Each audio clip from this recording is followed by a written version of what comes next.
Nelson Mandela was a terrorist, according to Margaret Thatcher and Ronald Reagan. So I guess maybe that man is falsely accused as well. Where's the evidence? Where's the evidence? But isn't this changing the ground rules? I mean, this is in terms of what these people... Changing the ground rules? What do you know about AHH? What do you know about what they're doing? It's not my job to go and spend time investigating every activity of every person that I deal with.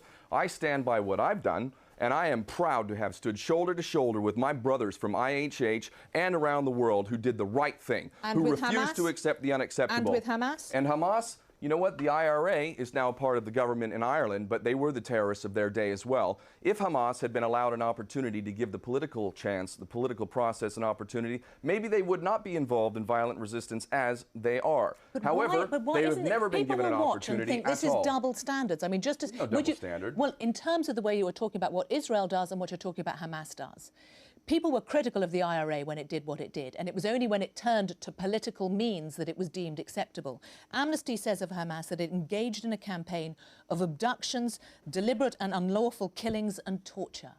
I do not stand by anyone or any institution that violates human rights. However, what I will say, Hamas does?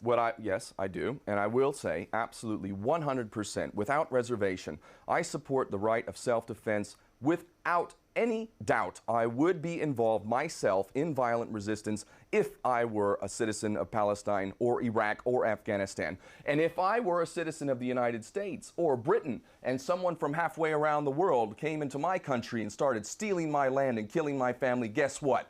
I would defend my country as well. So I absolutely 100% defend the right of self-defense, and I will never shy away from that. I will not join the long list of embarrassments who condemn terrorism while forgetting to acknowledge that the biggest terrorist on the planet is the United States government for all of its terrorism around the world. Do you accept that Israel has a right to defend itself? Absolutely, every country does, and that's exactly why the hypocrisy and the lies of Israel are so transparent. Are you telling me we don't have the right to defend ourselves? When I saw dead bodies on that ship and we were hitting people with bars and sticks, we don't have the right to defend ourselves, but they do they? Hamas doesn't recognize the right of Israel to exist. You know what that sounds like to me? That sounds like the African National Congress and Nelson Mandela refusing to accept apartheid and recognize apartheid. I say that Israel, if it wants to be a genuine partner in any kind of peace, needs to destroy its whole ideology of Zionism.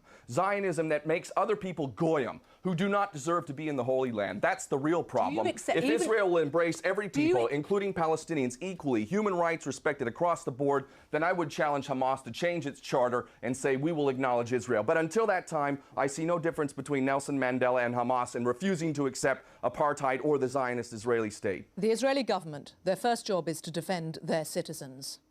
They have rocket attacks from Gaza. They have intercepted, in 2009, the Frankop holding hundreds of tons of war material for Hezbollah. In 2002, the Karine A holding dozens of tons of weapons for Hamas, sailing to Gaza from Iran. They are trying to defend their right to exist.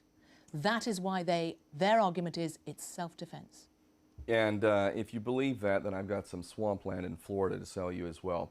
If you wanted peace and you carried out the policies of Israel, then you'd have to believe that these people are the biggest idiots ever. It's like America saying it wants peace, yet conducting state-sponsored terrorism in Iraq and Afghanistan. That's a lie. Israel is lying. They don't want peace. Are they lying when they say there was no humanitarian aid on the ship? Peace for Israel to them and the Zionist agenda is the end of the Zionist project. They don't want peace. It's a lie. It's an absolute lie. And the policies, to any thinking person, reflect that. I can't speak for Hamas. I think that what I do know about Hamas is that they've actually done something to help their people. And they have also, I think, helped to give ammunition to their enemies by violating human rights and not doing everything that they should do to respect the rule of law. I'm not going to sit here and defend Hamas any more than I'm going to defend anyone who violates human rights. However, Hamas has done a lot to help its people, and for that it has to be given credit. And it also cannot be bought. And do you not think that the Israeli people would say that of their own government? They elected it. I actually think that the Israeli government is a reflection of the propaganda that has made the Israeli people so ignorant of the facts. Or defensive. They are under constant rocket attack. They feel that they How many people have the rocket attacks killed? These are glorified fireworks against the fourth largest military in the world with the latest technology and weapons of mass destruction. 3,000 rockets out of Gaza in the last 3 years. 3,000 rockets that killed how many people? The point is that Israel feels under threat. I That's think the point about rockets it. are a desperate attack. Tell us this. Let's go back to desperate what was attempt to on deal your. with Let's talk about what was on your ship, because Israel says that there was no humanitarian aid on that ship. What was on it? We had passengers on that ship who are expressing their humanity. In a way, that's a form of humanitarian aid. That was not the primary cargo ship. To deny that the cargo ships, which were also confiscated, didn't have things like cement, didn't have things like wheelchairs, didn't have things like medical supplies, is another lie. But that's just it. Israel just lies incessantly. So why not? If you wanted to get this human aid through to the people of Gaza, why not do what they said? Dock in the port of Ashdod in Israel and allow even an Egypt or an international organization to deliver the aid? Because it would be acting like a fool who believes that Israel has any intention of actually delivering all the aid that you're bringing. They don't allow cement in, they don't allow building supplies in, they don't allow all sorts of things, to the point that you have an unemployment rate that is the highest in the world, a poverty rate that's African levels. You have children who are malnourished and anemic. You have terrible, terrible hardship.